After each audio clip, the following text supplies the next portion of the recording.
ህወሓት ከዚህ በኋላ ማንኛውንም ነገር በራሱም በኩል ይሁን ከሻቢያ ጋራም አብሮም ቢሆን ማንኛውንም ጥፋት ለማድረስ ዝግጅቱን የጨረሰ ኃይል መሆኑ በመንግስት አንደርስታንዲንግ የተደረገ ይመስለኛል።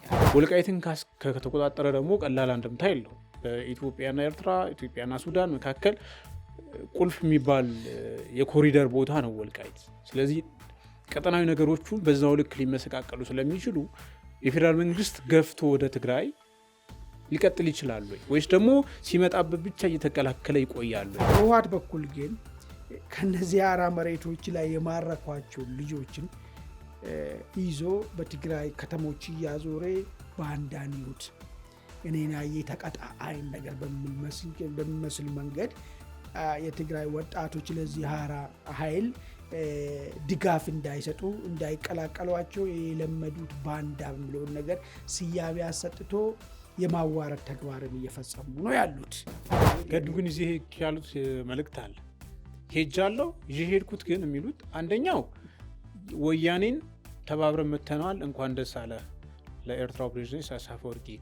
ሁለተኛው ከጦርነቱ ጋር በተገናኘ በሰብአዊ መብት ውንጀላዎች ዓለም አቀፍ የእኛን ግንኙነት የማይወዱ አካላት ክስ እያቀረቡብን ነው። ስለዚህ ሁለታችንም መጠንቀቅ አለብን። አንድ መከላከያ የሚባል የታጠቀ ኃይል የለም ወደሚለው በፊት ሲዋጋ እንደዛ አይደለም የሚለው አይ ተቀብያለሁ አምኛለሁ መከላከያ መኖሩን ካለ አይ ይሄንን የማይቀበል ግን ከሆነ ይሄን እንዲቀበል ግዴታም ነው ባይዞ ይሄኛው በጀትን ብቻ መላክ አይደለም ይሄን እንዲቀበል በየቀኑ በድሮንም መውቀጥ አለብን። የማይደገም እድል በአከራይ መሳቀቅን የሚያስቀርና እንዲህ በአማረ መልኩ በፒያሳ 100% ተጠናቆ ስራ ባስጀመርነው የንግድ ማዕከላችን ላይ ሱቆችን ከፈለጉ በገዙለት ከነተከራዩ ይረከቡታል። ከ2.8 ሚሊዮን ብር አጠቃላይ ዋጋ ጀምሮ እንዲሁም ለስራበትም ቢሉ ወዲያው ወደ ገበያ የሚገቡበት ለዓመታት ከእሑድ እስከ እሑድ ደምቆ በስራ የለመደ የገበያ ማዕከላችንን ቀድመው የራሱ ያድርጉ። እንደዚሁም 90% የተጠናቀቁትን ቅንጡ አፓርትመንቶቻችንን በልዩ ቅናሽ መሸጥ ጀምረናል። ቀድመው ቦታ ይምረጡ። በ0911 23 3000 ወይም በ0905 33 44 66 በማንኛውም ሰዓት በመደወል ቀጠሮ ያስይዙ። ጤና ይስጥልን። በመላው ዓለም የምትገኙ ውድ አንድ አፍታ ቤተሰቦች እንደምን አላችሁ? እነሆ አንድ አፍታ ዕለታችን ተጀምሯል። በዛሬው አንድ አፍታ ዕለት የምንመለከታቸውን ጉዳዮች አስቀድመን እናስቃኛቸው። የመጀመሪያው ጉዳያችን ቲፒኤልኤፍ ከፌዴራል መንግስቱ ጋር ለመነጋገር ያቀረበውን ጥያቄ ፌዴራል መንግስቱ አልቀበልም የሚል ምላሽ ለአፍሪካ ህብረት በውስጥ አሳውቋል የሚል መረጃ ዘ ኢኮኖሚስት ይዞ ወጥቷል። በሌላ በኩል የፌዴራል መንግስቱ ህወሓት የከፈተውን ትንኮሳ ለመከላከል ወደ አፋርና አማራ አዋሳኝ አካባቢዎች ጦሩን በከፍተኛ ደረጃ እያንቀሳቀሰ ነው ተብሏል። በሌላ በኩል ህወሓት በኢትዮ ሱዳን አዋሳኝ አካባቢዎች ላይ የበላይነት ለመያዝ ጥቃት ለመክፈት እንቅስቃሴ እያደረገ እንደሆነ ዘገባው አመላክቷል። እንግዲህ የኢትዮ ሱዳን ድንበር ተብሎ የሚጠቀሰው ወልቃይት አካባቢ እንደሆነ ይታወቃል። ይህ የህወሓትና የፌዴራል መንግስቱ ፍጥጫ ኢትዮጵያን ወደ ለየለት የባሰ ጦርነት ሊያስገባት ይችላል ሲል ኢኮኖሚስት በዘገባው አመላክቷል። ይህን ጉዳይ ምን አንደምታ የሚለውን ጉዳይ እንመለከታለን። በሌላ በኩል ጠቅላይ ሚኒስትር አብይ አህመድ ከሰሞኑ በፓርላማ የኤርትራ ጦር በሰሜኑ ጦርነት በተለይም በትግራይ በተንቀሳቀሰባቸው አካባቢዎች የፈጸማቸውን ጥፋቶች በተመለከተ የቀድሞ የውጭ ጉዳይ ሚኒስቴር መጨረሻ የሚሳቸው አማካሪ የነበሩት አቶ ገዱ አንዳርጋቸው ምስክርነት እንዲጠሩ በስም ጠርተው ጥያቄ አቅርበዋል። ገዱ ምላሽ ሰጥተዋል። ገዱ በምላሻቸው ጠቅላይ ሚኒስትሩ ያቀረቡት ነገር በፍጹም ውሸት ነው፣ እኔ ኤርትራ መሄዴን ማረጋገጥ እችላለሁ፣ ነገር ግን ጠቅላይ ሚኒስትሩ እንደሚሉት ይዤው የሄድኩት መልእክት ሌላ ነው ብለዋል። የጠቅላይ ሚኒስትሩ የምስክርነት ጥሪና የገዱ ምላሽ ምን አንደምታ አለው የሚለውን ጉዳይ እንመለከታለን። አብራችሁ እንድትቆዩ በአክብሮት እንጋብዛለን። አማን እንደምን አለ? ሰላም ማርሹ እንደነ መልካም። እንግዲህ የመጀመሪያ ጉዳያችን ዘ ኢኮኖሚስት አዲስ ዘገባ ይዘው ወጥቷል። ሰፋ ያለ ዘገባ። ይሄ ዘገባ ኢትዮጵያ በአዲስ የጦርነት ጫፍ ላይ ትገኛለች ነው የሚለው። ይሄ ጦርነት እንግዲህ አሁን ካሉት ከአማራ ክልል ከኦሮሚያ ክልል ግጭቶች የተለየ አውድ ሰጥቶታል። እንግዲህ በውጭ ሚዲያዎች በኩል ከወደ ትግራይ የሚመጡ ነገሮች ፍሬ የሚደረጉበት መንገድ እንግዲህ የተለየ እይታ እንደሚሰጠው የሚጠበቅ የሚታወቅ ነገር ቢሆንም ቀጠናዊ አንድምታ አለው የሚል ነገር ነው ያስቀመጠው። ለዚህም የኢትዮጵያ መንግስትና የህወሓት እንቅስቃሴ አሁን ላይ ወደ ኃይል ሞቢላይዜሽን ተሸጋግሯል። ወደ ንግግር በአፍሪካ ህብረት በኩል ለመመለስ ህወሓት ቅድመ ሁኔታ ሳያስቀምጥ ዝግጁ ነው ቢልም የኢትዮጵያ መንግስት ግን ለአፍሪካ ህብረት አልቀበልም የሚል በውስጥ አሳውቆታል። እንደውም በውስጡ ጉዳይ አትግቡብኝ የሚል ለአፍሪካ ህብረት ሰዎች ማስጠንቀቂያ ዘል መክሰቷል ነው የሚለው እና በቅድሚያ ቲፒኤልኤፍ ወደ ወልቃይት በኩል እንደዚሁም ደግሞ በአፋር እና በራያ አካባቢ ያስጠጋውን ኃይል ወደኋላ ለመመለስና ለመነጋገር ዝግጁ ነኝ ብሎ ነበር። የፌዴራል መንግስቱ በዚህ ጉዳይ ላይ በይፋ ያለው ነገር የለም። ለአፍሪካ ህብረት በውስጥ እንደዚ አይነት ምላሽ ሰጥቷል ከተባለ ምንድን ነው ወይ ነገር የሚነገረን ከሚለው ብንጀምር መልካም። እንግዲህ ዘ ኢኮኖሚስት የሚባለው እንትን ይዞ የወጣው መረጃ 3 መሰረታዊ ነገሮች ላይ ያጠረጠኑ ወይ ደግሞ ለውይይታችን እንዲሆን 3 መሰረታዊ ነገሮች ነው አንኳር ነገር እኔ ከዛ ውስጥ እንድናየው የምፈልገው። አንተም እንደጠቀስኮ መጀመሪያው ምንድነው መንግስት ጦሩን ወደ ህወሓት ወደሚቆጣጠረው የትግራይ ክልል ማስጠጋቱን ነው እንግዲህ አንዱ የወጣ መረጃ ማለት ነው። ሌላኛው ነጥብ ህወሓት ዳግም ኢትዮ ሱዳን የዳቦ ስሙ ነው ወደ ወልቃይትን ለመቆጣጠር ፍላጎት እንዳሉት ዳግም ወረራ ለማድረግም ዝግጅት ላይ መሆኑን የሚገልጽ ነገር ነው። በሶስተኝነት ደረጃ ደግሞ የተቀመጠው ነገር ምንድን ነው? ህወሓት አሁንም አዲስ ድርድር አዲስ ንግግር የሚፈልግ ቢሆንም በመንግስት በኩል ግን ይሄ የህወሓት ፍላጎት ተቀባይነት እንዳላገኘና ይህንንም ሀሳብ ለማሳለጥ የፈለጉትን እንደ አውሮፓ ህብረት፣ አፍሪካ ዩኒየን አይነት ነገር ተቋማቶች በዚህ ውስጥ እንዳገቡ የሚል በመንግስት በኩል የተሰጠ መልስ መኖሩ ነው። እነዚህ 3ቱ ራሳቸውን ችሎ ምንድን ነው የሚያመላክቱት? ቀጣዩ ዕጣ ፈንታ ምን ሊሆን ይችላል የሚለውን ነገር የወደፊቱን ሊያሳየን የሚችል ነጥብ ሆኖ አግኝቼዋለሁ። እስቲ በመጀመሪያ መንግስት ጦርን ወደ ድንበር አካባቢ ማስጠጋቱ ምንድን ነው ኢምፕሊኬሽኑ የሚለውን ነገር እስቲ እንወስድ። ጦሩ ተጠግቶ ለምንድን ይጠጋ የሚለውን ነገርም በዛው በስፋት መዳሰሱ አስፈላጊ ይመስለኛል። እንግዲህ እንደምናስታውሰው በባለፈ 7 ቀን 8 ቀን በፊት የህወሓት ጦር ጠለምትን ሰብሮ ገብቶ ወደ ወልቃይት ለመፍሰስ ሙከራዎችን አድርጎ ነበር። ይሁንና ይህ ሙከራ እንግዲህ በመንግስት በኩል ጠንካራ መልስ የተሰጠበት ሂደት ነበር። በእግረኛም ከዛም አልፎ ደግሞ በድሮንም ጭምር የታገዘ ጥቃቶች ተፈጽሟል። በኋላ ህወሓት ይህ ነገር እንዳሰበ ሳይሄድለት ሲቀር የጫውታ ይመስል አሁን ለመነጋገር ተመልሰናል የሚል ነገር ነው በጀነራል ታደሰ በኩል የቀረበው ነገር። ይህ ራሱ ትንተና የሚያስፈልገው ጉዳይ ነው። ሪሊ ለመነጋገር ነው ተመለሱት ወይስ ባሰቡት ልክ ለመቀጠል ፈልጎ ይህንን ብንቀጥል አሁን ሌላ ችግር ይፈጥራል ወይችን ይዘን ትንሽ ጫናዎች ከውጭ እንዲመጡ መንግስትን የማሳጣት ስራ ሰርተን በሌላ ጊዜ እንቀጥላ ብሎ አስበው ነው ወይስ እውነተኛ ተመቶ አቂማቸውን ማስኬዳቸው በመሆኑ ነው ወደኋላ ተመለሱ የሚል ነገር መታየት ያለበት ነገር ይመስለኛል። ይህ በዚህ ዛለ ነው እንግዲህ አራ መሬት ውስጥ አካባቢ የሚንቀሳቀሰው ይሄ አፋር ክልልና እዚህ ራያ አካባቢ የሚንቀሳቀሰው የትግራይ ሰላም ኃይል ጋራ የሚደረገው ጦርነትም ከምንም ጊዜ በላይ ተጠናክሮ የቀጠለበት ሂደት ነው ያለው። እንዳውም አልፎ ተርፎ የመቀሌን መንገድን ለመቁረጥ ከፍተኛ ግብ ውስጥ መሆናቸውንም ሰምተናል። እነዚህ አራ መሬት በህወሓት በኩል ግን ከነዚህ አራ መሬቶች ላይ የማረኳቸው ልጆችን ይዞ በትግራይ ከተሞች እያዞረ ባንዳን ይሁት እኔን ያየ ተቀጣ አይን ነገር በሚመስል መንገድ የትግራይ ወጣቶች ለዚህ አራ ኃይል ድጋፍ እንዳይሰጡ እንዳይቀላቀሏቸው የለመዱት ባንዳ በሚለውን ነገር ስያሜ አሰጥቶ የማዋረድ ተግባርም እየፈጸሙ ነው ያሉት። ይሄ ሁሉ ነገሮች እያሉ የመንግስት ጦርን ማስጠጋቱ እንግዲህ ምንድን ነው የሚያመላክተው ነገር የሚል ነገር ካየን አንዱ ትልቁ ነገር ህወሓት ከዚህ በኋላ ማንኛውንም ነገር በራሱም በኩል ይሁን ከሻዕቢያ ጋራም አብሮም ቢሆን ማንኛውንም ጥፋት ለማድረስ ዝግጅቱን የጨረሰ ኃይል መሆኑ በመንግስት አንደርስታንዲንግ የተደረገ ይመስለኛል ማለት ነው። አንድ እሱ ነው። ስለዚህ የሚሻለው እነዚህ የአራ መሬት አካባቢ የሚንቀሳቀሱትን ኃይሎች ለትግራይ ዲሞክራሲ ለትግራይ ከህወሓት ነፃ የማውጣት እንቅስቃሴን አስፈላጊ መስዋዕትነት ከፍለን ይህንን አቺቭ እናደርጋለን የሚሉትን ኃይሎችን ከፊቱ አድርጎ ለአንዴና ለመጨረሻ የህወሓትን ጉዳይ እልባት ለመስጠት ፍላጎት ያለው ይመስለኛል።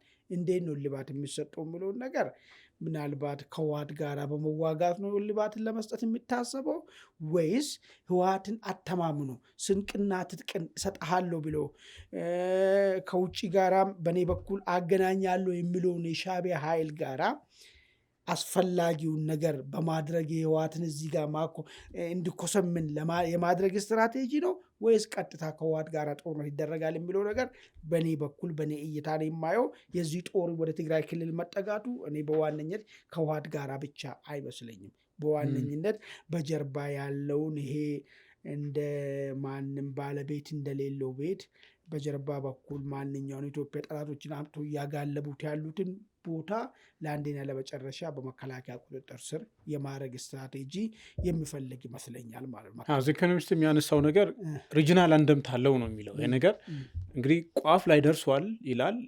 እንግዲህ ቲፒኤልኤፍ ከኤርትራ እንደዚሁም ደግሞ ከዛም ሻገር ካሉ ኃይሎች ጋር ግንኙነት አለ የሚለው ጉዳይ በይፋ እሱ የሚያደርገው እንቅስቃሴዎች አሉ። የፌዴራል መንግስትም በአደባባይ ነው የሚያነሳው ይሄንን ነገር እና አሁን የፌዴራል መንግስቱ ኃይሉን በትግራይ አዋሳኝ አካባቢዎች በስፋት አስጠግተዋል መባሉ ምናልባት ጦርነቱን እዛ ውስጥ አፍኖ የመያዝ ወይስ ደግሞ አሁን አንተ እንደምትለው ሙሉ በሙሉ ትግራይን ወደ መቆጣጠር ሊገባ ይችላል ወይ አሁን ባለው ሁኔታ? ምክንያቱም ህወሓት በኢትዮ ሱዳን ቦርደር አካባቢ ላይ የበላይነት መያዝ ይፈልጋል ማለት ወልቃይትን መቆጣጠር ይፈልጋል ማለት ነው። ወልቃይትን ከተቆጣጠረ ደግሞ ቀላል አንድምታ የለው።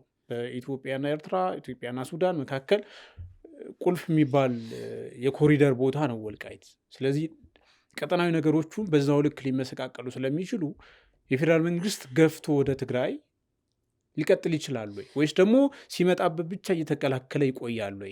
ምክንያቱም ጠቅላይ ሚኒስትሩ ፓርላማ ማብራሪያ ሲሰጡ ነበር በዚህ ጉዳይ ላይ በሰሞኑ ግጭት ላይ የሚሻለው ሰላም ነው፣ ነገር ግን ከመጣችሁብን እኛ ከዚህ ቀደሙ አይደለንም፣ እንደውም የወፍ ጫጫታ ያክል ድምፅ ነው ይሄ ለእኛ የእናንተ እንትን በቀላሉ ነው የምናኮላሸው አይነት ነገር ምላሽ ሰጥተዋልና ትግራይን የመቆጣጠርና ከህወሓት ነፃ የማድረግ እርምጃ ውስጥ ሊገባ ይችላል ብለህ ታስባለህ? በዋነኝነት ምንድን ነው መሰለኝ እሱ ሻዕቢያ የሚፈልገው ጦርነት ነው። እሱ ከህወሓት ጋራ በትግራይ ኮረብታዎች ላይ እንድትዋጋ የሚፈልገው የሻዕቢያ ስትራቴጂ ነው።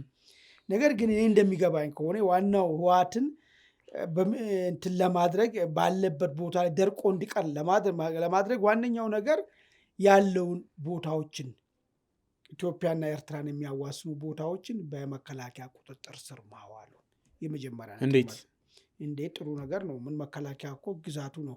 ትግራይ ክልል አትገባ ብሎ የሚያስብ አካል ያለ አይመስለኝም። ቲፒኤልኤፍ አይፈቅድም እኮ በነገራችን እንዴ እንኳን አይደለም ድንበር አካባቢ መውጫ መግቢያው ሊቆጣጠርበት አላማጣ የሰፈረውን አወዛጋዮች ላይ አካባቢ ላይ የሰፈረውን ኮማንድ ፖስት እኮ ይውጣልን ያለ ዘመቻ ሲያደርግበት ነበር እኮ ብዙ እሱ ይኸውልህ አላማጣ ጉዳይ ገባኛ የምልህ ምንድነው መሰለህ ይሄ ምንድነው ታውቃለህ የኢትዮጵያ አካል ነው መከላከያ መግባት ይችላል የሚለው ነገር አያምኑም እነሱ።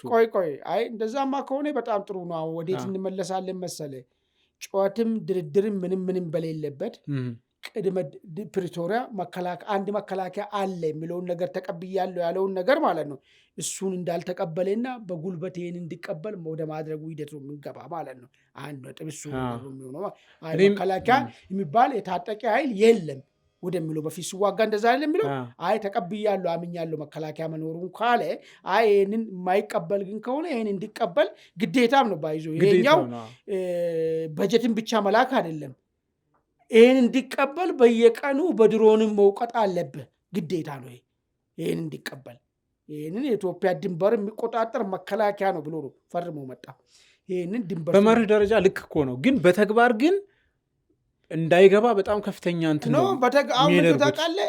አሁን ባለበት ሁኔታ መከላከያ እንቅስቃሴ ፌዴራል ፖሊስ እኮ አለ የፌዴራል ተቋማት የሚጠብቀው ይሄንን አታረጉም የድንበር ቁጥጥር ይሄን አታረጉም የሚል ነገር ወይ መከላከያ ድንበር ሊቆጣጠር አልቆጣጠርም ካለ አሁን ወዴት ነው የምንመለሰው? ወደዛ በፊት ስለምንመለስ ይሄንን ማስታገስ የሚቻልበት ማንኛውን እርምጃ የመውሰድ ግዴታ ነው ያለበት ኢንክሉዲን ከሚሰጠው በጀት ጨምሮ ማለት ነው። ማንኛውም ነገር ሸት ማድረግ ይችላል ማለት ነው ወደዚህ ንግግር ውስጥ የሚንገባ ከሆነ ማለት ነው። እነሱም ይሄኛው ንግግር እንዲሰበር የሚፈልጉ አይመስለኝም። ይሄ ማለት እኮ ኮምፕሊትሊ በፊት ወደ ነበሩ ነገር ወደ ከስምምነቱ በፊት ወደ ነበረው ነገር መመለስ ነው ቶታሊ። ይሄ በትርጉም ምናምን አይደለም፣ ቶታሊ ወደዛ መመለስ ስለሆነ ይሄ ግን በጣም ስለሚጎዳቸው እሱ ድባብ ውስጥ ሆኖ መጫወት ነው የሚፈልጉት እንጂ ወደዛ መግባቱ የቆረጡ ውለታ ነው። የቆረጡ ማለት ምንድን ነው? ከዚህ በኋላ በጀትም ምንም ብንከለከል ባለን አቅም ልክ መንግስትን ልክ ልናስገባ ሄደን በጉልበታችን መቀበል የምንችልበት ደረጃ ላይ ደርሰናል የሚል ግምገማ፣ ይህን አንደርስታንድ፣ ይህንን በትክክል ሁሉም ከተማመኑበት ሊያደርጉ ይችላሉ። እሱን ነገር ማለት እሱ ያኔ ምንድን ነው የሚሆነው ማለት ነው? ቅድም ያልኩ ስትራቴጂ ሳይሆን የሚሆነው ልክ የትግራይ ክልልን መልሴ ከነዚህ ኃይል ለመነጻ ለማውጣትና ለማስገደድ የምትገደድበት ጦርነት ነው የሚሆነው ማለት። አሁን ግን እንደዛ አይመስለኝም። አሁን ምንድን ነው መሰለህ አሁን በቲፒኤልኤፍ በኩል አሁን አንዳንድ ጊዜ በድትራንስ የሆነ ፌዴራል መንግስቱ ጋር ሁለተኛ ወይም ዳግማዊ የፕሪቶሪያ ስምምነት መፈረም የሚፈልጉን ላይ ይመስላል። ለምሳሌ ፖለቲካል ድርድር ይደረግ፣ ዳያሎግ ይደረግ የሚል ነገር አለ። አሁን ያ ስምምነት በህይወት አለ የለም ብዙ አጠያቂ ጉዳይ ነው። ምክንያቱም ብዙ ነገሮቹ ስለተሸራረፉ፣ ብዙ ነገሮቹ ስለተጣሱ ማለት ነው። አሁን ቲፒኤልኤፍ ፌዴራል መንግስቱ ወደሚፈልገው ንግግር ውስጥ ማስገባት ካልቻለ ወይም ፌዴራል መንግስቱ ህወሓት የሚፈልገው መስመር ውስጥ ካልገባ ምንድን ነው ሊሆን የሚችለው አሁን ወደፊት? ምክንያቱም አሁን ዘኢኮኖሚስት ዘገባ ላይ የፌዴራል መንግስቱ የቀረበለትን በቲፒኤልኤፍ በኩል የቀረበለት ነገር አልቀበልም ብሏል። ህወሓት ፓርቲም አይደለም የታጠቀ ቡድን ነው። እንግዲህ በምን አግባብ እንደሚቀጥሉም እሱም የለየለት ነገር አለ። አሁን ምንድን ነው መሰለህ ይህን ነገር ወደዛ ሊመጣልህ ነበር፣ ወደ ንግግሩ ጉዳይ። ንግግሩ እነሱ ለራሳቸው በምናባቸው የፈጠሩት ነገር ነው። ምንድን ነው በምናባቸው ስለሚፈለገው ነገር ምንድን ነው? አንዴ ተሸንፈ ከተፈራረምክ በኋላ ከእንደገና አዲስ ፍርማ ማድረግ አለብኝ ማለት ኢንቫሊድ ነው። ከዚህ በፊት የተፈራረምኩ እያልክ ነው አለው ማለት ነው። ኢንቫሊድ ነው ካልክ ደግሞ ቀጥሎ የሚመጣውን ነገር በጉልበቴ ይፈታለሁ የሚለውን ነገር ውስጥ በጣ ነው በጠላትነት ፈርጀውታል እንግዲህ ፌዴራል መንግስቱን። አሁን ይሄ ከሆነ ሪሊ ቲፒኤልኤፍ እና መንግስት አሁን ቁመናቸውን ስናይ እንዳ ወይ ሊያስብል የሚችልበት ቁመና ላይ ነው ያለው ወይ ቲፒኤልኤፍ? ወይስ ቀጣይ የትግራይ ህዝብን ዋጋ ለማስከፈል ነው? ቀጣይ የሻዕቢያን ፍላጎትን ለማሳካት ነው? ወይስ አሁን መንግስትን አስገድዶ አዲስ ስምምነት ውስጥ ሊከት የሚችልበት ቁመና ላይ ነው ያለው ወይ? ይሄን ደግሞ ሊያረጋግጥልህ የሚችለው ነገር ምንድን ነው? ትላንትና ከተደራጁት እኮ ቲፒኤፍ ከሚባሉ ኃይሎች ጋር እኩል ነው የተጋፉት አሉ አይደል እንዴ?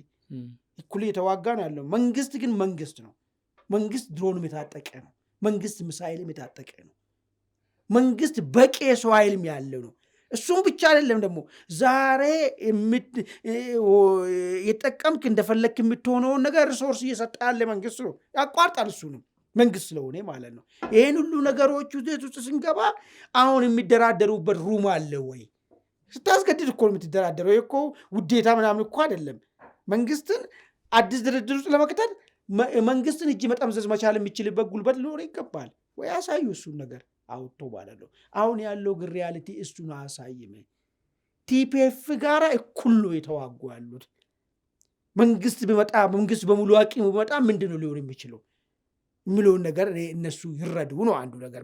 ሁለተኛ ግን የህወሓት ወልቃይትን በተመለከተ ያስቀመጡት እነሱን ብቻ ሳይሆን መንግስትንም ብቻ ሳይሆን ቀጠናውንም ጭምር፣ ሁለተኛ የፋኖችንም ጥያቄ እዚህ ውስጥ መጥቶ የሚያስገባ ጉዳይ ነው የሚሆነው።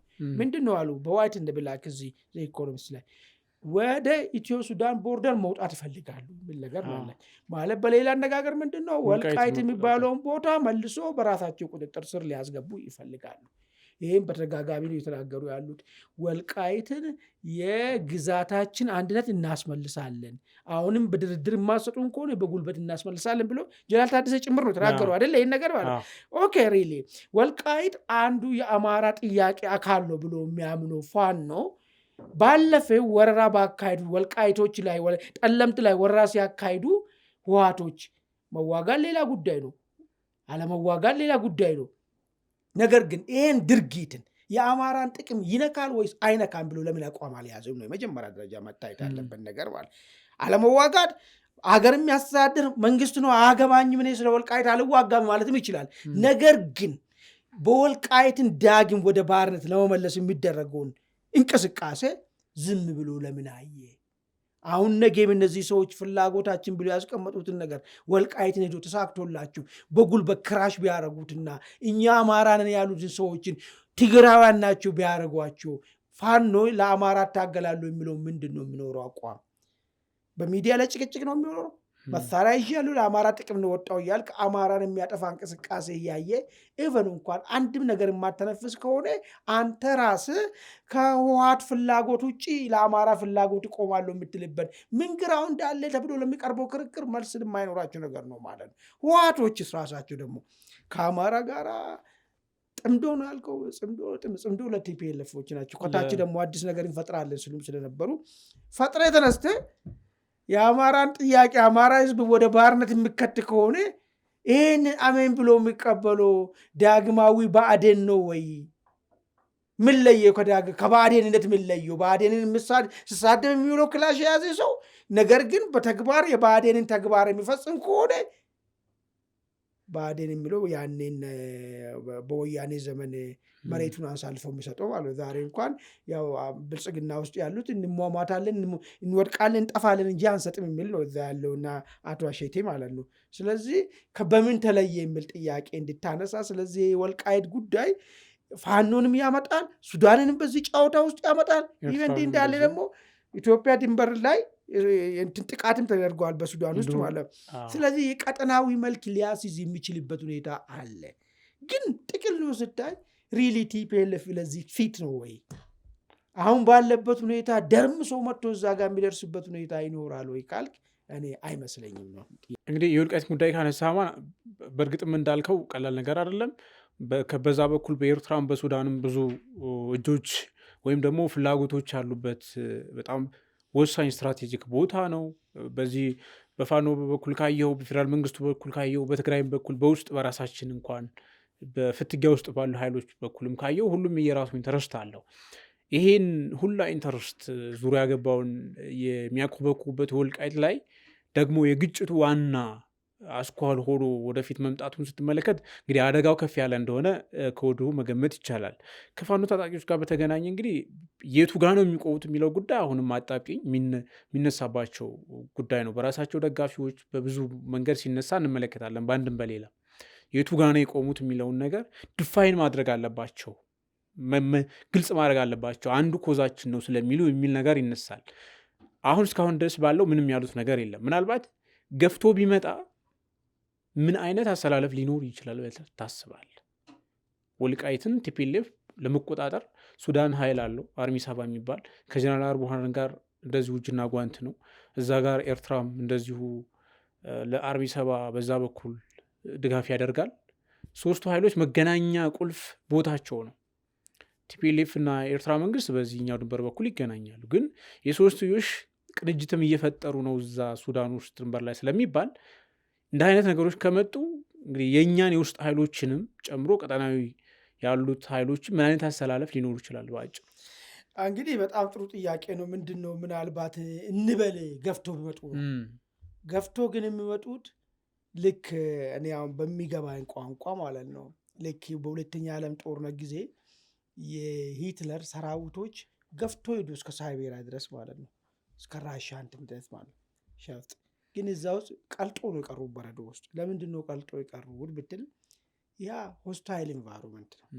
አሁን በ50 እና 60 100 ሺህ የሚሆን ታጣቂ ነው። ለዛም ከምንም በላይ ኮዝ ያለው ሰራዊት ወልቃይት ውስጥ ያለው ምን የሚል ኮዝ ያለው ከዚህ በፊት ያለ ማንነቴ ሌላ ማንነት ተጭኖብኛል፣ ይሄን ከአናቴ ላይ አውርጄ ያለው አሁን የሚመጣውን ደግሞ ሊጭንብኝ የሚመጣውን ደግሞ ወይ እኔን ከምድረ ገጽ አጥፍቶኝ ይጭንብኛል እንጂ እኔ ቁሜ አይጫንብኝም የሚል የጸና አቋም ያለው የሰለጠነ የታጠቀ ኃይል አለ። እሱን አትርሳብኝ። መጣ ቢባል ከነዚህ ኃይሎች ጋራ እንዴት ነው መቀመጫውን እሳት ላይ እንደመቀመጥ ወይ ደግሞ የሂትለር ሰራዊት ራሻ ውስጥ እንደገጠመው ችግር ነው የሚገጥመው እንጂ ወደ ሱዳን ሰብሮ ይወጣል ወይ ደግሞ ከሱዳን የሆነ ነገር ያመጣል ብዬ አልጠብቅም። ከዚህ ውጭ ግን መከላከያ በዚህ ጉዳይ ላይ የጸና አቋም ነው ያለው። አይተናል፣ አሳይቶናል። በባለፈው በጸለምት በኩል በመጡ በኩል መንግስት የጸና አቋም ነው ያለው። የማያዳግም እርምጃ ነው በባለፈው የወሰደባቸው።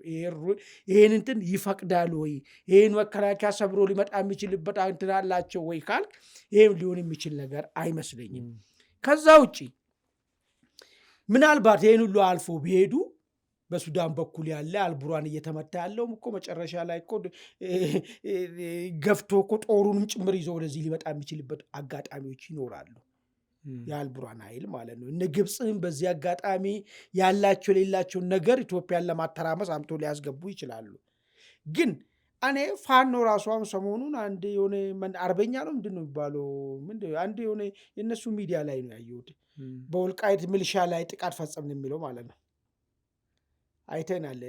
አንዱ የፋኖ ክንፍ ማለት ነው ወልቃይት ላይ ሚሊሻዎች ላይ ጥቃት ፈጽመናል የሚል ነገር ሉክ ይሄ ነገር ይቀጥላል ወይስ ፋኖ ውስጥ ራሱ ምን ችግር ይፈጥራል የሚለውን ነገር እኔ እንደሚገባኝ ከሆነ ለዛውም የወልቃይትን ጉዳይ በጥልቀት የሚያውቁና ህመሙን አውጥቶ የጻፉት አንደኛው የፋኖ ሰውዬ ማነው እሱ ስሙ ጌታ አስራደ የሚባሉ ሰው እነሱ ወልቃይትን በፋኖ ኃይሎች ስመታ ወይ በፊት ለፊት በወያኔ በጀርባ ደግሞ በእነሱ ስመታ እኔ በሂደቱ ውስጥ ይቀጥላል ብዬ አልጠብቅም። ለምን ጎንደሬዎች አካባቢ ሴንሲቲቭ ነው የወልቃይት ጉዳይ ማለት ነው።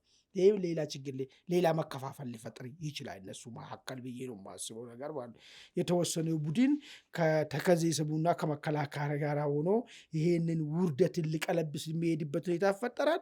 የተወሰነ ቡድን ግን ምንም ስሜቱ አይደለም እኔ ስልጣን ብቻ ካገኘው ጉዳይ አይደለም በሚል መንገድ ሰሞኑን እንዳየነው ከወያኔ ኃይል ጋር ተሰልፈው ወልቃይት ላይ ሊተኩስ የሚችልበት ሁኔታዎች ይፈጠራሉ። ሆኖም ግን ጥቅል ጉዳዩ ግን ስናይ እኔ አይመስለኝም በዚህ ደረጃ ቲፒኤልኤፍ ሰብሮ መጥቶ ያን ቦታ ተቆጣጥሮ ከውጭም ሌላ ኃይሎች እንዲገቡ አሁን ጉልብን ርቀቱ በጣም እየሰፋ ነው ያለው። የቴክኖሎጂ ርቀቱ በጣም እየሰፋ ነው ያለው። የሰው ኃይል ቁጥር ርቀቱ በጣም እየሰፋ ነው ያለው። የተተኳሽ የታጠቁ መሳሪያ ርቀቱ በጣም እየሰፋ ነው ያለው። ከዛም በላይ ደግሞ ቲፒኤፍንም በቀላል ማየቱ ቀላል አይመስለኝም በዚህ ሂደት ውስጥ የሚኖርበት ሚና ስለሚኖር ማለት ስለዚህ ምሳካ አይመስለኝም ጠቅለል ባለ ሁኔታ። አመሰግናለሁ። ውድ ቤተሰቦቻችን ወደ ሁለተኛ ጉዳያችን እንገባለን። ሁለተኛ ጉዳያችን ጠቅላይ ሚኒስትር አብይ አህመድ ከሰሞኑ በፓርላማ በነበራቸው ማብራሪያ የኤርትራ ጦር በሰሜን ጦርነት በትግራይ ክልል በተንቀሳቀሰባቸው አካባቢዎች የፈጸማቸውን ጥቃቶችና ዘረፋዎች፣ ጅምላ ግድያዎችን ጨምሮ በዓለም አቀፉ ማህበረሰብ ዘንድ በተለይም በተባበሩት መንግስታት ድርጅት ጭምር የተረጋገጡ ወንጀሎችን ማረጋገጫ ሰጥተዋል። በመንግስት በኩል በይፋ እንግዲህ ጠቅላይ ሚኒስትሩ ይሄን ነገር በይፋ ለመጀመሪያ ጊዜ ማረጋገጫ ሲሰጡ አሁን ኢትዮጵያና ኤርትራ ካሉበት የውጥረት አንጻር ምን የፖለቲካ እንደምታ አለ የሚል ጉዳይ እየተነሳ ነው። በሌላ በኩል ጠቅላይ ሚኒስትሩ በዚህ ጉዳይ ላይ በወቅቱም የኢትዮጵያ መንግስት የኤርትራ ጦር በትግራይ ወገኖች ላይ የሚፈጽመውን ጥቃትና ዘረፋ እንዳያቆም የወቅቱ ውጭ ጉዳይ ሚኒስቴር የነበሩትን ገዱ አንዳርጋቸውን ወደ ኤርትራ ልኪያቸው ነበር በማለት ምስክርነታቸውን ለማህበረሰባቸው ሲሉ ይስጡ ብለዋል። ገዱም ብቅ ብለው ምላሽ ሰጥተዋል። ወደ ኤርትራ መላካቸውን አምነው ነገር ግን ጠቅላይ ሚኒስትሩ አስይዘው ያስላኳቸው ጉዳይ ጠቅላይ ሚኒስትሩ እንዳሉት ሳይሆን ሌላ ጉዳይ ነው ብለው 1 2 3 ብለው ይዘው የሄዱትን የጠቅላይ ሚኒስትሩን መልእክት ተናግረዋል። አማን በዚህ ጉዳይ ላይ እስኪ በተወሰነ ሀሳብ ግን ታጋራናል። እንግዲህ አሁን በዛን ወቅት የኤርትራ ጦር ከኢትዮጵያ መከላከያ ሰራዊት ጎን እንደነበር ግልጽ ነው። ምንም የሚካድ ነገር አይደለም። የኢትዮጵያ መንግስት ቦልድሊ ሲያመሰግን ነበር። የኢትዮጵያ ጠቅላይ ሚኒስትሩም ቦልድሊ እናመሰግናለን፣ ሰራዊታችንን ተቀብሎልናል፣ በኋላም አደራጅቶ አምጥቶ ለድል አብቅቶናል፣ አግዞናል፣ እናመሰግናለን፣ ሀገሪቱንም ጦሩንም መንግስቱንም ብለዋል ሲሉ ነበር። አሁን ላይ ደግሞ ወደ ጸብ ሲገባ አይ እኛ በወቅቱ እንደዚ አይነት ነገር ስለነበረብን ነው እንጂ አልተቀበልነውም፣ ጸብም የተጀመረው በዛ በጦርነቱ ወቅት በነበረው ተሳትፎ ነው የሚል ነገር አነሱና ገዱ አንዳርጋቸውን በምስክርነት ጠሩ። ገዱ ደግሞ መጥተው እኔ የማውቀው እውነት ይሄ ነው፣ ይሄ ግን ልክ አይደለም የሚል ነገር መጣ። አሁን የጠቅላይ ሚኒስትሩ የሚሆን የገዱ በዛ ወቅት ከነበረው ሁኔታ ጋር በማያያዝ ሁለቱም የፖለቲካ ሰዎች ናቸው። የሚሰጡት ነገር እውነቱ የቱ ጋ ነው? የትኛው ፖለቲካል ካልኩሌት ተደርጎ የተነገረ ነው የሚሉ ብዙ ጥያቄዎች ተነስተዋል። በአንተ በኩል እንዴት ታየዋል? ጥሩ እንግዲህ በእውነትም ይሁን በፖለቲካም ይሁን አሁን ይህን ጉዳይ ማንሳት ተፈለገበት ለምንድን ነው የሚለው መጀመሪያ መታየቱ ነው ያለበት። ሁለተኛ አቶ ገዱ የመለሱት መልስ ምንድን ነው ከጠቅላይ ሚኒስቴሩ ምስክርነት ጥሪ አንጻር የሚለውን ነገር በሁለተኛ እመጣልሃለሁ። አንድ ሻዕቢያም እኮ ብዙ ጊዜ በጣም አብሬን እንመርሻለን፣ አብሬን እንዲህ እንሆናለን፣ አብሬን እንደዚህ እናደርጋለን ምናምን ስል ነበር። ይሄ ፖለቲክስ ነው። በኋላም ሲጋጩም የማይታመኑ ሰዎች ምናምን እያለ ትላንትና ያደረገውን ነገሮች እንድናይ እያደረጋችሁ ነበር። መካድ ነገር እየፈጸመ ነበር የሆነ ዓላማ ስላለው ማለት ነው። በእኛ በኩልም ይህም የሀገር ብሔራዊ ጥቅም ነው። የግድ ወደ ሆነ ነገር ለመሄድ የገነባ ነገሮች ይኖራሉ። ከዚህ በፊት የተናገርካቸው ነገሮች ሻዕቢያ ባይኖር ኑሮ ዘንድሮ ባንታረቁ ሎ ምናምን ብዙ ነገር ተናግራል። ይሄ በመሪ ደረጃ ነው፣ በግለሰብ ደረጃ አይደለም የተወራው። በመሪ ደረጃ የተወራው ነገር ማህበረሰብ ውስጥ የሆነ ይሰርጻል። ስለዚህ ለቀጣይ ጉዞ ይሄን ነገር ክሊር አውት ማድረግ መቻል አለብን። ክሊር አውት ልክ ሻዕቢያ ቅድም እንዳልኩ ስንት ነገር ሲያወራ እንደነበረ በልሶ የቀጣይ ጉዞውን ለማመቻቸት ሪቨርስ ታደርጋለህ እንትን ለማመቻቸት ሲፈልግ ፕሮፓጋንዳስ እንደጀመረ ሁሉ እነዚህ የማይታመኑ እነዚህ እንደዚህ የሆኑ ምናምን ኢሳያስ እየወጡ በእንትና በኩል ማስታወቂያ ሚኒስቴሩ በኩል ሲነገር ነበር። ይሄ የምነገረው ለኛ አይደለም፣ ለራሳቸው ነው። ለራሴን ደጋፊ ለሚታስበው ነገር፣ ለራሴ አባላቶችን ለሚታስበው ነገር እያመቻቸ እንዴት ይሄ ነገር ይፈጠራል? ከዚህ በፊት እንዲህ ብላችሁኝ አልነበረም ወይ የሚል ተቃውሞ እንዳይፈጠርበት ማለት ነው። በዚህኛውም በኩል ከዚህ በፊት የተባለውን ነገር አሁን ለሚፈጠሩ ነገሮች ማመቻቸት ስለሚያስፈልገው ይህንን ነገሮችን አውጥተህ ትናገራለህ ማለት ነው። አሁን በዚህ መካከል እንግዲህ አቶ ገዱ ልክ ያለው የሚል ነገር አነሱ ጠቅላይ ሚኒስትሩ። አቶ ገዱ ይህን ደግሞ ክር አላቸው ለልናቸው ሲሉ መጥቶ መናገር ይችላሉ፣ በመስከር ይችላሉ የሚል ነገር መጣ። አሁን ለእኔ ትልቅ ነጥብ የሆነኝ ምንድን ነው ታውቃለህ?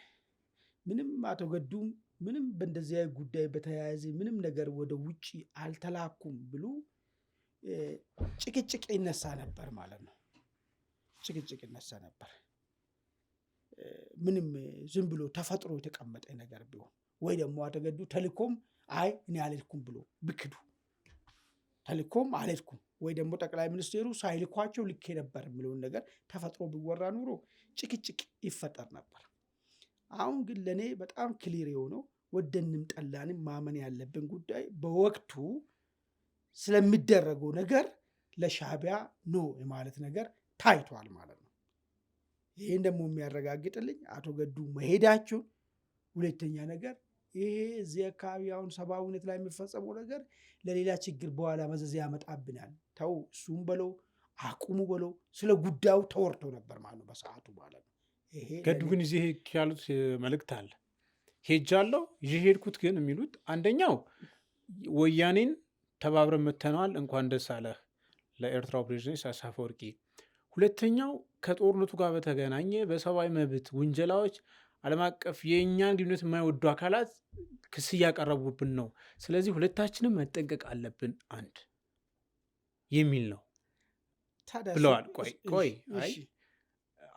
እዚህ ጋር ምንድነው መሰለህ አሁን መሀል ላይ ጠቅላይ ሚኒስትሩም ፖለቲከኛ ናቸው፣ ገዱም ፖለቲከኛ ናቸው። አሁን በዚህ ወቅት ሁለቱም በተለያየ ፖለቲካ መስመር ውስጥ ነው ያሉት። የዚህ ጉዳይ ደግሞ ምስክር ጥሪና ምስክር ሰጭነት የተነሳበት የኤርትራ ጦር በኢትዮጵያ በነበረው ተሳትፎ ላይ ነው። ያም አውዱ ስለተቀየረ ፖለቲካሊ ነገሮች ሁሉም በየፈለገው ሊተረጉሙ ይችላል። እኛ ደግሞ እንደ ነፃ ሚዲያ ምን አይነት ነገር ነው የሚለውን ነገር በተወሰነ መልኩ ማሳየት በምንችለው መልኩ ማሳየት አለብን ብዬ ስለማስብ ነው እያነሳ ያለው ጥያቄውን ማለት ነው። እሺ ገባኝ እኮ ነው። ያው ምንድነው ታውቃለህ አቶ ገዱ አልሄድኩም እኔ ብሉ ኑሮ ጭቅጭቅ ነበር እኔን የምልህ ነገር ማለት ነው። ምንም ወይ ሶስተኛ ወገን ፈልጌ ሶስተኛ ወገኑንም ደግሞ ሰውዬ አይ ሄደን አልብል አይ ተገዶ ነው ሰውዬው እንደዛ የሚል እንጂ አልሄድም ቢል ፖይንቱ እንኳን ሄዳቸው አለመሄዳቸው ጉዳዩ ላይ አይደለም። ዋናውማ መሄዱ ጉዳይ ነው። መሄዱን ከተማመን ቀጥሎ ስፔሻል ኢንቮይ እኮ የምላኩ እንኳን ደስ አለ አይደለም። እሱ ፐብሊክ ብለሃል አመስግኗል። ጠቅላይ ሚኒስቴሩን በፓርላማ ላይ ወጥቶ ላደረጋችሁ ነገር ብሎ አመስግኗል። ብዙ ጊዜም ተብሏል ሻዕቢያ ጉዳይ እሱ አይደለም። ስፔሻል ኢንቮይ የምላኮ ያችኛውን ቃል ላይ ነው። አቶ ገዱ ቀብቶ ተናገሩ ወይ ደግሞ በዲፕሎማሲያዊ ቋንቋ የተላለፈችው ሚሴጇ ቆይ ልጫፍ ጨርሰኛል። ሚሴጇ ምንድነው? ይሄ ነገር አደጋ ይፈጥራል ውሎ አድሮ አሉ አቶ ገዱ። አልካዱም። ትግራይ ክልል ውስጥ እየተፈጠረ ስላለ ጉዳይን አልካዱም። ስለሱ አላወራውም እያሉ አይደለም። ግን እሳቸው በምንድነው ቅባር ቀብቷል ወይ ደግሞ በዲፕሎማሲያዊ ቋንቋ ይሄ ነገር ውሎ አድሮ ችግር ስለሚፈጥር ጥንቃቄ እናድርግ ይሄ በሌላ አነጋገር እኮ አይደለም እኮ ይሄ በጣም እኮ አንድ ግንባር እኮ ተሰልፈው የተዋጉ ኃይሎች ናቸው እኮ። ይሄን መናገር ራሱ ትልቅ ነገር ነው። እኔ እውነቱን እናውራ ከተባለ አይ በለው ፍጨው እንደተባለ ተደርጎ መወሰድ የለበትም። ይሄ ነገር ውሎ አድሮ ችግርም ይፈጥራል በለው። አቶ ገዱ ዛሬ ይበሉት ይሄን ነገር አይ ተውት፣ ንጹሃንን አታጥቁ የሚለውን ነገር ስነገራቸው ዛሬ ለሚያመቸው ሁኔታ አድርጎ በዚህ ቅባት ማቅርበው ሊሆኑ ይችላሉ አቶ ገዱ ማለት ነው። አላቆም ነገሩ ጠቅላይ ሚኒስትሩስ በቃ መላኩን አቶ ገዱ ካመኑ ማለት ነው ስለ ጉዳዩ ላይ ሻዕቢያ መንግስትና ብልጽግና መንግስት ተነጋግረዋል ማለት ነው። ይሄን ነው የሚፈልገው። አይ ይሁን ይበለው እሰይ ፍጩት ይስባል የነበረው ሐሰት መሆኑን ማለት ነው። ባይሄዱ ኑሮ አቶ ገዱ ስለዚህ ጉዳይ ባያወሩ ኑሮ በምን መንገድ በሌላ ቋንቋ በተገለጸበት እንዝለለውና ስለዚህ ጉዳይ አልተወራም ብሉ ኑሮ ወይ አቶ ገዱ ኮንግራቹሌሽን የሚለውን ላደርስ ነው የሄድኩት የሚለውን ነገር ብቻ እዛ ጋር ቢቆርጡ ይሄ ነገር ሌላ አጨቃጫቂ ይሆናል። ነገር ግን ሰብአዊነት ላይ የሚፈጸመው ችግር ውሎ አድሮ ችግርም ያመጣል ይበሉ አቶ ገዱ እንዳቀረቡት አይ አቁሙ፣ ሰዎችን አትዝረፉ፣ አትግደሉ የሚለውን ነገርም ጠቅላይ ሚኒስትሩ እንዳሉት የሚሆን ጉዳዩ እዛ አካባቢ ስለሚፈጸመው ሰብአዊነት ላይ የሚፈጸመው ችግር ተነስቶ መወራቱ በቃ ይሄ ከዚህ በላይ ምንም አልፈልግም። አንድ ጥያቄ አለ ደግሞ ጠቅላይ ሚኒስትሩ በዚህ ማብራሪያቸው ላይ ቲፒኤልኤፍን ያኔ የኛ የኤርትራ ጦር እንዳያጠፋው እንዳይጎዳው ስንከላከልለት በዛ አስቸጋሪ ወቅት ቆይተን አሁን ከእሱ ጋር ወዳጅ ሆኖ ምን ያክል የትግራይ ህዝብ ጠላትነቱን እያሳየ ነው የሚል ነገር ተናግረዋል። እንግዲህ ፖለቲካሊ ያን ወቅትና አሁን ያለውን ሁኔታ መሰረት አድርገው ያሉት ነገሮች ስታያቸው ጠቅላይ ሚኒስትሩ የሻዕቢያና የቲፒኤልኤፍን ጽምዶ የሚለውን ግንኙነት ፉርሽ ለማድረግ ያመጡት ነገር ነው የሚልም ትንታኔ እየተሰጠ ነው። ምንድን ነው መሰለህ ይሄ አንድ ሁለት ሳምንት ሞልቻለሁ ይሄን አንድ ሀሳብ ያመጣ ያለሁት አዲስ ነገር እየተፈጠረ ነው ያለው በዚህ ሀገር አዲስ ነገር እየተፈጠረ አዲስ ነገር ግን ሲፈጥረው ዲናይንግ ኦፍ ዘ ፋክት የሚባል ጫወታ አለ። እኔ እኮ ምን ሰምቼ ያለው መሰለህ እኮ የሚገርም ነገር ማለት እኮ ምንም አይነት ነገር አንድ የፋኖ ሚዲያ ላይ የሰማሁት ማለት ነው ትንሽ አንጻራዊ ቲንከሩ የሚባለው አይነት ነገር እንትን ላይ የሰማሁት ነገር ምንድን ነው አማራና ትግራውያን በረዥም ዓመት ታሪክ ያላቸው ተበዳድለው የማይታወቁ ታሪካዊ ጠላታችን ብልጽግና ኦሮሞማ የሚባለው ነው የሚል ናሬቲቭ ለመፍጠር ከዛ በፊት የነበረውን ዲናይ የማድረግ ስትራቴጂ ህገ መንግስት የማኒፌስቶ የሚለውን አፈርድሜ አበልቶና ምንድነው ያለ አማራን አከርካሪ የሰበረው ደርግ ነው ወያኔ ምንም አላረግም የሚለውን ነገር ሬቶሪክ ሲለቀቅ አይቻልም። እሱ ግልጽ ነው። አይደለም አሁን አምጣልኝ ይሄ ምንድን ተፈልጎ ነው አዲስ ናሬቲቭ ፈጥሮ አብሮ ለመሰለፍ እየተደረገ ያለ መመቻመች ነው የፖለቲክስ ምንና የአማራ ፎርስና የቲፒኤልኤፍ ኃይሎች ማለት ነው። አሁን በዚህ በኩል ይሄ አሁን አንተ የምትለው ነገርም ተመሳሳይ ዲናይል ኦፍ ዘ ፋክት ሊሆን ይችላል። አዲስ አላይንስ ለመፍጠር የተጀመረ ነገር ስለሆነ ሁሉ ጊዜ የሆነ ነገር አክሽን ካለ ሴሪየስ ሪአክሽን ይኖራል፣ መልስ ይኖራል ለዛ ነገር ማለት ነው። ለዛ ነገር ነው መልስ ነው መስለኝ። አመሰግናለሁ አማን። ወደ ቤተሰቦቻችን የዛሬውን አንድ አፍታ ታይዚ ላይ ቆይተናል። ስለተከታተላችሁ እናመሰግናለን። በቀጣይ እስከምንገናኝ ጤና ይስጥልን።